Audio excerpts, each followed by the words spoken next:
भरे दर्द जमाने में रह गए, हम इंसानियत का फर्ज निभाने में रह गए। तुम सब चुपके से आके मेरे घर में आग लगाते रहे और हम तुम्हारे ही घर के आग बुझाने में रह गए। सुधर जाए पाकिस्तान, वरना नक्शे से मिट जाएगा। हिंदुस्तान जिंदाबाद तेरा रोम रोम चिल्लाएगा। महामाया रिकॉर्डिंग स्टूडियो की शानदार प्रस्तुति। झुकी जाई नीचे हसीना पाकिस्तान,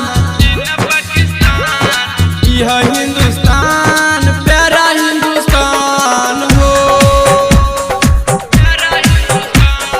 झुकी जाई नीचे हसीना पाकिस्तान, यह हिंदुस्तान प्यारा हिंदुस्तान। झुकी जाई नीचे हसीना पाकिस्तान, यह हिंदुस्तान प्यारा हिंदुस्तान, यह हिंदुस्तान प्यारा हिंदुस्तान।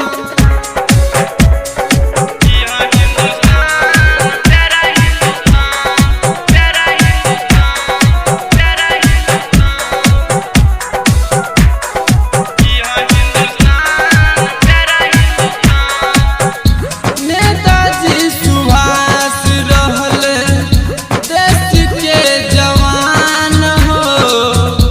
देश पे जिंदगी आपन कैले कुर्बान हो।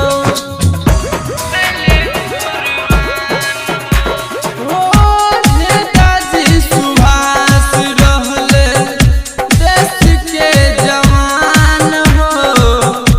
देश पे जिंदगी आपन कैले कुर्बान हो। सब में रहेला भारत माँ के गुमान, यह हिंदुस्तान प्यारा हिंदुस्तान। सब में रहेला भारत माँ के गुमान, यह हिंदुस्तान प्यारा हिंदुस्तान हो। झुकी जाई नीचे हसीना पाकिस्तान, यह